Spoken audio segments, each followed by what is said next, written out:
This video is going to show you in depth about how to do one particular problem. I've been seeing that maybe the fact that I'm writing so small and I don't organize the problem working well, it might be hard to understand how to solve these problems. And I also wanted to show you how to do it on the calculator too, because if you ever have this on the calculator part of the test, you shouldn't be doing all this hard work, right? In math studies, they do these problems also, but they do it with the calculator and it becomes ridiculously easy. So let's look at the first problem we did, which is page 1, number 1A. We are supposed to find the equation of the tangent line for this pretty simple function. It's a quadratic, a parabola, and we need to find it at the point x equals 2. Okay? So you've already done this problem, but we're going to show in more depth about how to do this. Okay? First thing you need to know is the equation for the tangent line. It's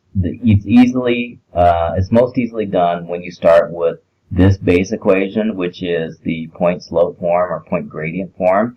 The only two things you need to define the point gradient form line equation is a one point, which is the x1, y1 point. It's any point that the line happens to go through, and since you are finding a tangent line at a certain point, usually you have the point.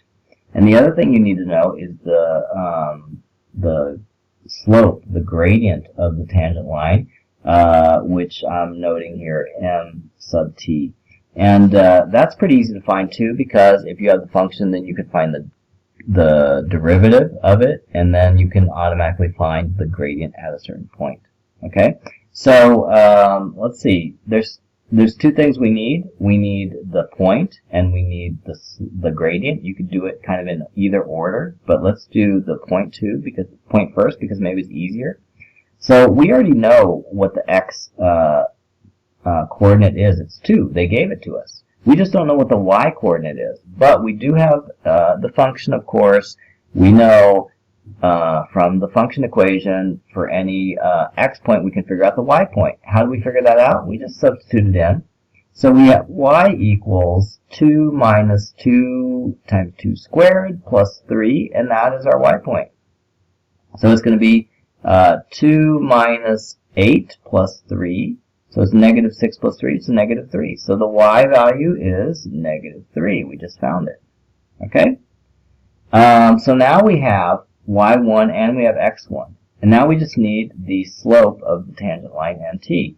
How do we figure out the slope? Well, we just need to find the derivative of this. So the derivative of this is 1 minus negative 4x plus 3. Oh, the 3 disappears because the derivative of 3 is 0. So 1 minus 4x. So is that the gradient? Well, it's the gradient without the x being defined, but we did define the x. It's x equals 2. So now we say, okay, when x equals 2, the gradient is going to be equal to 1 minus 4 times 2, which is equal to negative 7. So now we have mt also. So now we have both things. We have this is going to be negative 7, x1 is going to be 2, and y1 is going to be negative 3, so it's y plus 3. Okay, and so that's the equation for our line.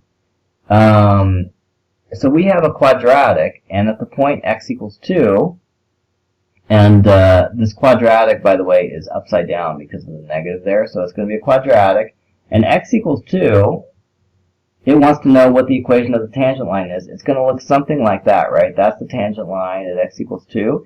And so the equation of the line happens to be this. So this is the equation of the line, and the equation of the parabola is this. Okay? Let's see what that looks like on the calculator. On the calculator, you would put the function here into y equals. Okay, I just did that.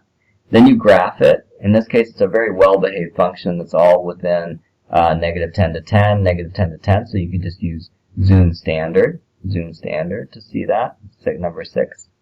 Okay, and then after you draw the function, then you're going to draw the tangent line. And the way you draw the tangent line with the calculator is you just do second, draw, Where's draw? There it is. Second draw, and then you go down to tangent. And then you say, oh, where do I want it? In this case, I already drew the x equals 2 function. I'm going to show you how to do it here. You just press 2, and then you hit enter. And there's the equation of the tangent line. It's y equals negative 7x plus Evan. And then you're going to say, oh, wait a second, that's not what I got. I got this mess here. But you can see that if you simplify this function here, or the line equation here, you're going to get the same thing, because you're going to get y plus 3 equals negative 7 plus 14. Subtract 3 from both sides. That gives you y equals negative 7x plus 11. What do you know? It's the same thing. Okay? So with the calculator, it gives you that just, in a second. So you could find any tangent line at any point. All you do is do the second draw function, and then you go down to tangent, and then say, oh, I want to know what the tangent line looks like at x equals negative 1. So then you just type in negative 1, and then it'll draw that tangent line too. Okay, and then it'll give you the equation for it also. So it's quite easy. You can, like any kind of function, you can find the tangent line equation very easily with the calculator, as you can see.